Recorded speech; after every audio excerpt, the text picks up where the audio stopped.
Thank you for joining us today. My name is Michael Caston, and I have the extraordinary privilege of serving as the Executive Director of the Duke Cancer Institute.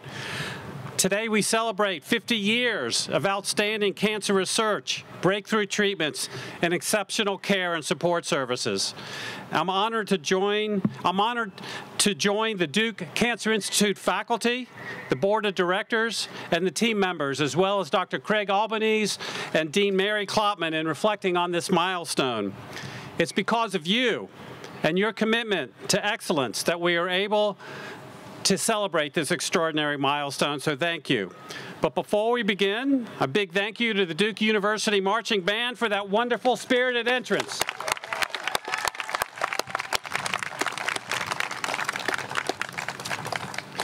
As we gather today to reflect on our achievements and look toward the future, may we start with a round of applause for all of the talented and dedicated staff, physicians and researchers and residents who give our patients hope every single day.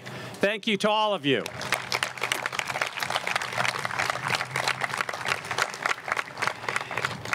And though we're celebrating many successes over the last 50 years, not every story is a success. We've lost a lot of patients, family, and friends over the years, and I'd like to take a moment of silence so we can think about them as we move forward.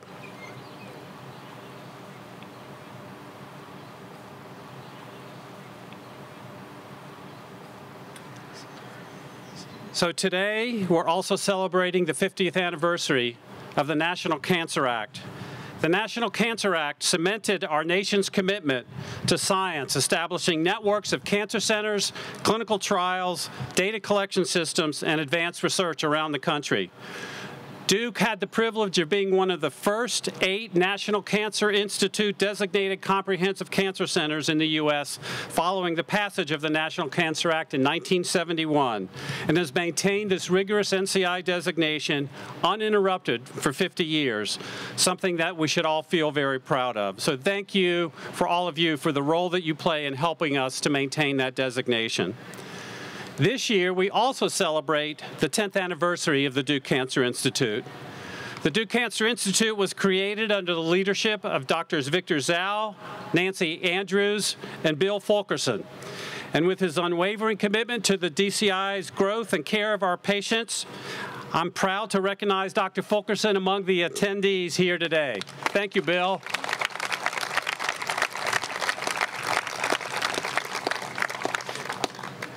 Today, we continue in our commitment to making innovative discoveries, developing new ways to prevent, diagnose, and treat cancer, and delivering those therapies in a patient-centric and family-centric way. Duke is ranked as the #1 cancer center in the Carolinas and beyond by the U.S. News & World Report. More than 66,000 new cancer patients choose a DCI each year, and we receive over $115 million annually in cancer research funding. None of this would be possible without all of you, the exceptional people who are providing outstanding care, researching the latest scientific discoveries, and innovating ways in which we can provide more accessible, equitable care to our patients. Patients are living longer and better than ever before. We are giving people hope. So thank you for everything that you do. I'm pleased to turn this over now to Dr. Craig Albanese, the Executive Vice President and Chief Operating Officer of Duke University Health System, to provide a few remarks. Craig?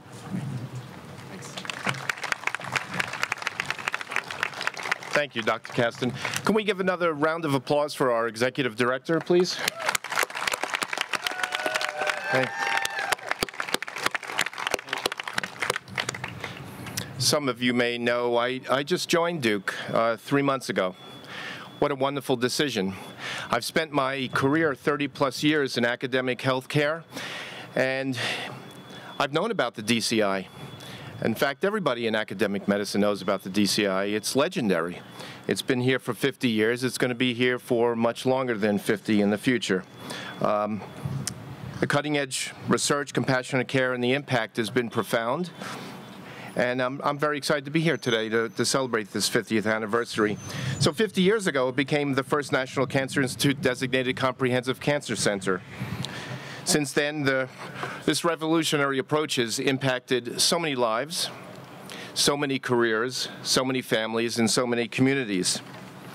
And it's the accomplishments are multifaceted and so meaningful, right? And they result from hiring the best and the brightest, training the best and the brightest, top-tier medical and nursing schools right here on campus, the extensive funding and research. And Duke Health is a powerhouse of healthcare innovation, and for which our patients and our staff have benefited from. We're here because of this community, all of you. All of you here, all of you who work in that building, those who have come before you, and those who will come after you. Your commitment, hard work, creativity, and perseverance is inspirational. Every person and every role at Duke Health matters. Each of you play an integral part in delivering care, hope, and healing to our patients and their loved ones. It's that sense of community, that sense of belonging, respect, that makes us unique, makes us Duke Health, makes us the Duke Cancer Institute. We're advancing health together, and we're proud to do that, and I'm proud to be part of it. So as we look toward the next 50 years, what do I see in the future? Well, it's going to be a different future. It's a future based largely in automation, digital health, genomic studies, personalized care. But in the end, it is compassion, empathy, patient experience, access, and community advancement that's going to continue to make us who we are and make us unique. Let me talk a bit about our community outreach and health and equity programs. As you know, 40% of cancers are preventable. Therefore, our strategic work with community organizations is critical. It's part of our mission. It's fundamental to the fabric of the organization. We should be proud about that.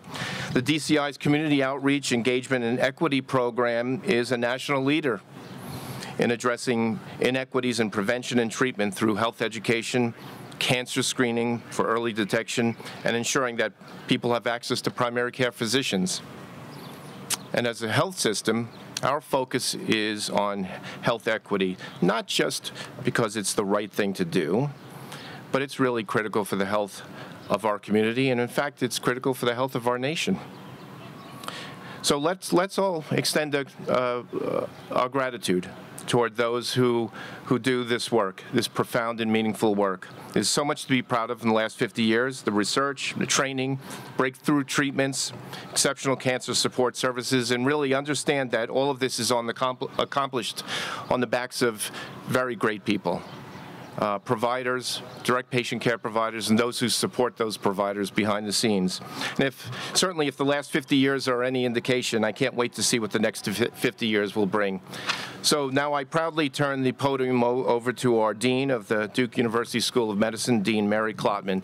Thank you so much, and congratulations to all of us.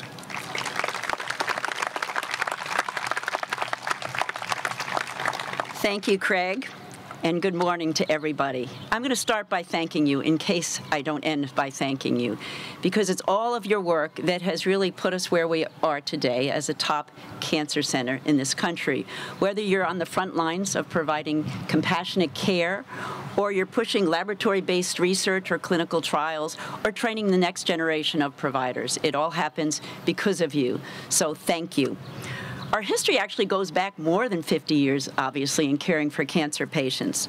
1937, the establishment of one of the first brain tumor centers. 1947, when we launched the first training program for medical students focused on the treatment of cancer patients. To obviously 1972, when Duke was named a comprehensive cancer center by NCI. To 1994, with construction of 2 buildings dedicated to cancer research, Levine Science Research Center, or LSRC, and a medical science research building, providing more space and resources for cancer research. To 2010, and the creation of the Duke Cancer Institute, creating even a stronger alignment between research, education, and patient care, and to more recently, the support of the Duke Center for Brain and Spine Mets as a Translating Duke Health initiative. We're an academic health system. Duke is uniquely positioned to accelerate translation of research discoveries into the most advanced clinical care for all of our patients. And I would say the horizon has never been more exciting than it is today. There are so many research milestones to look back on. I probably shouldn't mention some because we'll leave out many, but I wanted to share just a few. In 1950, Duke professor Joseph Beard received a grant from the American Cancer Society, and through that work, he and his team at Duke were one of the 2 groups to first report evidence that viruses are associated with some cancers, in this case, human leukemia. Later in the 60s, Bill Yoklik at Duke was the first to examine the mechanisms of action of interferon, the first cytokine to be recognized in molecular terms. Duke scientists helped discover BRCA and BRCA2, BRCA1 and BRCA2 genes responsible for inherited forms of breast cancer and ovarian cancers. In 2018, a genetically modified poliovirus therapy developed in the Duke Cancer Institute showed improved survival for patients with recurrent glioblastoma. And Duke researchers led a multi-center trial that led to the FDA's approval of the drug Avastin to treat colon cancer. And Duke physician scientists were leaders in clinical trials, which led to approval of 2 revolutionary antibodies used in cancer therapy. More recently, our researchers continue to make great strides in new understandings of causes of many forms of cancer and development of new treatment strategies. Importantly, new work and progress is being made to understand, mitigate disparities in cancer occurrence and in treatment for our patients. Our outstanding faculty and providers, staff, researchers, and trainees share knowledge, make discoveries, improve treatment, and provide support, all to achieve a shared goal to enhance the lives of our patients and patients around the world. Today, whether you're a researcher, physician provider, patient, or trainee, I truly believe there is no better place to fight cancer than at Duke. Thank you all for what you do every day, and thank you for being here for this wonderful celebration. This year, our 50th anniversary is really about honoring our patients, honoring all of you, and pledging our commitment to at least 50 more years of groundbreaking discoveries, innovative treatments, and compassionate care. And now I'd like to turn it over to Olesta Grace.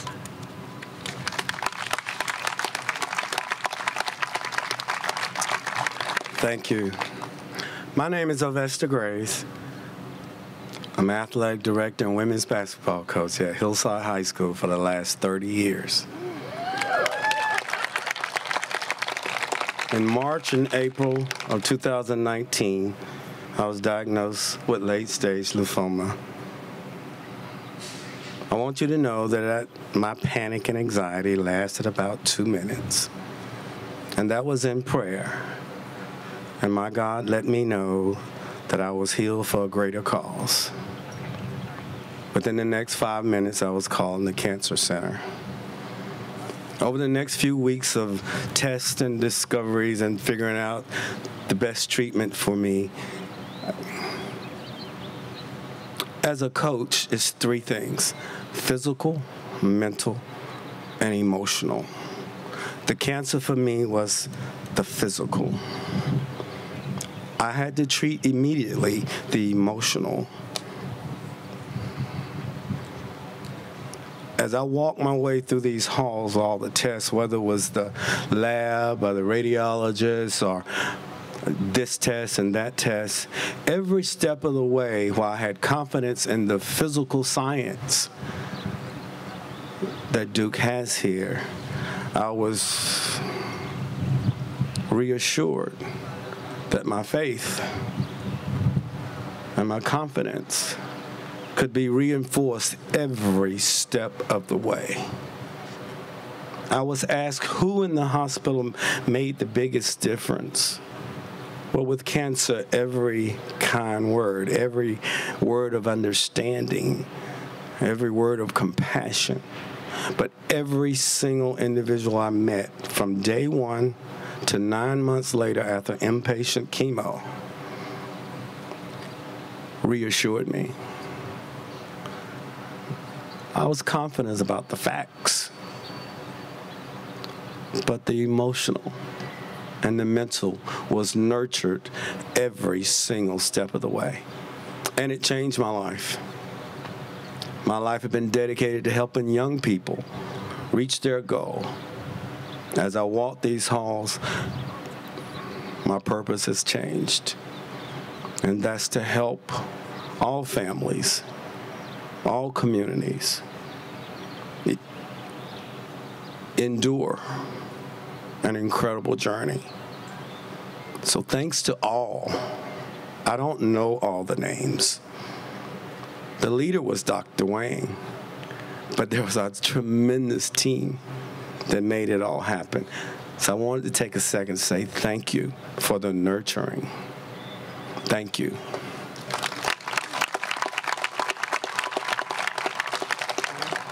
But some of my care team, whoa.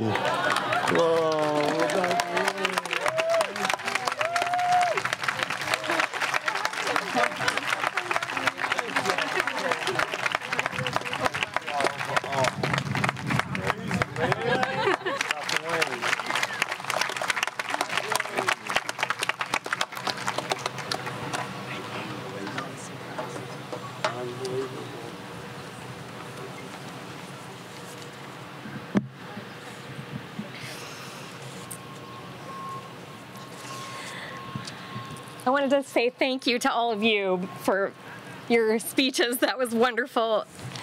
So great to hear that information. My name is Elly Charnisky. I was diagnosed with stage 4 metastatic colorectal cancer in April 2016 with metastasis to my liver and both lungs at age 36. My husband, Mike, you're my rock, and I celebrate our 15th wedding anniversary this fall. And our kids, thank you. Our kids, Molly is here with me today, and Grant were 1 and 4 at the time. I endured the very harsh standard first and second line chemo at Siteman in St. Louis for a little over a year, until just as it seemed we were running out of options, my second opinion doc, Dr. Nancy Kemeny at Memorial Sloan Kettering Cancer Center in New York, turned our worlds upside down and referred me here to the Duke Cancer Center. When we sat down in the office of Dr. John Strickler, who is truly 1 in a million, we had a sense that our lives were never going to be the same. I think Dr. Strickler was trying to give us that sense, and he was not wrong. He was the principal investigator of a new up-and-coming targeted therapy clinical trial for colorectal cancer patients with a strong HER2 amplification, known as the Mountaineer trial. That trial, by the grace of God, gave me my life back. After that very first treatment, I remember feeling like I wasn't even on treatment at all.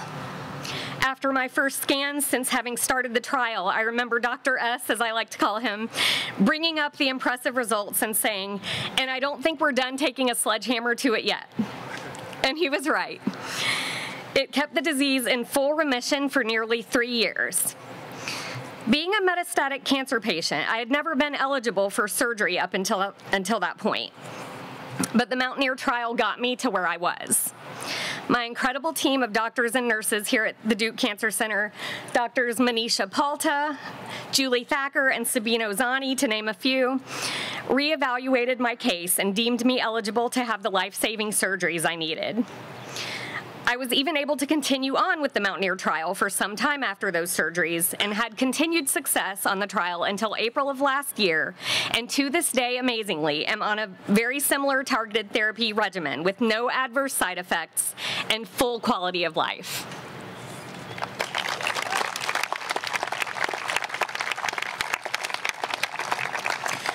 My time here at the Duke Cancer Center has been second to none. From the peaceful, serene atmosphere, my favorite is when they play Ave Maria on the grand piano at the basement level, to the incredible nursing staff and counselors. Have to give a shout out to Evan Dropkin, Leanne Hartman, and Tracy Berger.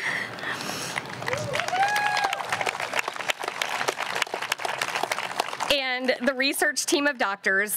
I truly cannot imagine it not being a part of my life. So I would love to invite my team of care providers to come join me on the stage. Thank you so much. Awesome. Congratulations. Oh.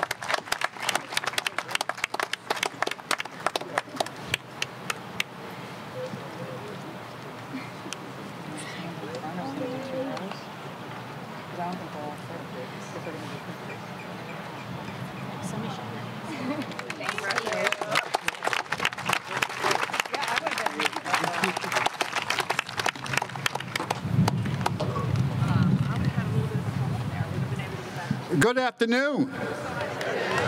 This is truly an awesome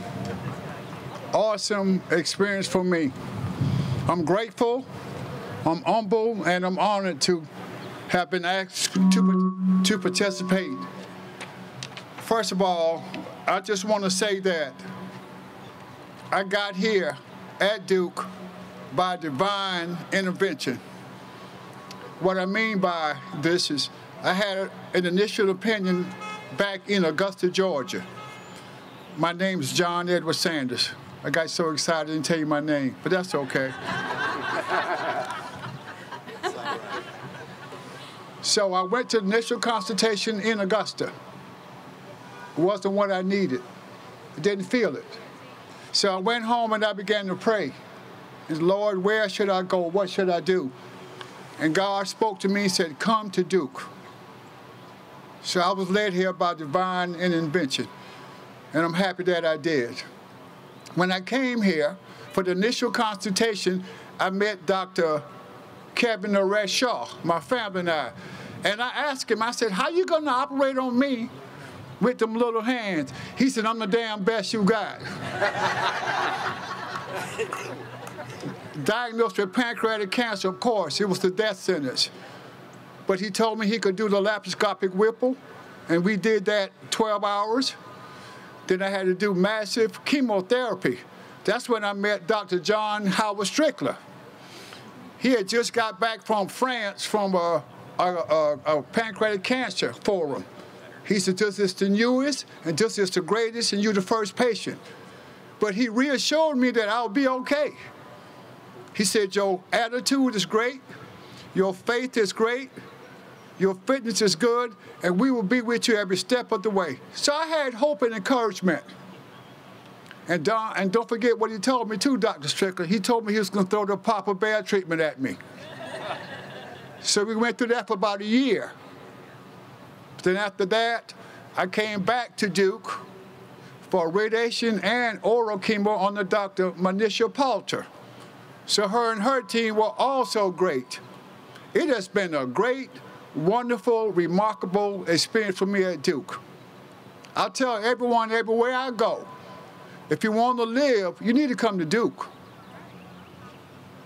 Let me say that again. If you want to live, you need to come to Duke. They will never give up on you. And my hope and my faith and my reassurance has never been stronger. I have a good friend now. He has retinitis pigmentosus. I told him to come to Duke. Now he's here in the research program here at Duke for retinitis pigmentosus. So every chance I get, I'm telling my story. Because I'm a miracle to survive pancreatic cancer. But I also tell the story of Duke being my support system. Everyone, totally everyone, from the time I park my car till I get to the labs, CT scan, everybody. This has been a great, wonderful, rewarding experience for me. And I hope to finish this journey with Duke that I've started. It's been remarkable. It's awesome. And this just gives me resilience and this tenacity to want to fight and want to win. Because when I come back to Duke, I don't want them to come back so they'll see that we are doing well because of Duke. And you all. That's why we're here. Thank you so much. Appreciate it. Can my care team come up, please?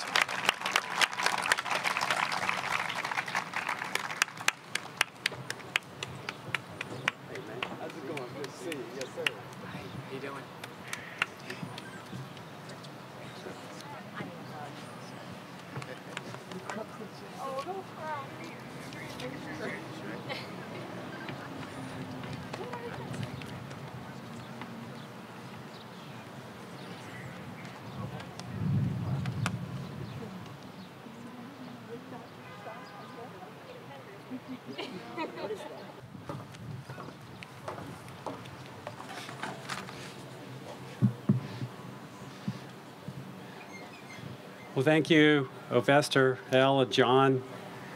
Don't we have the most inspiring patients anywhere?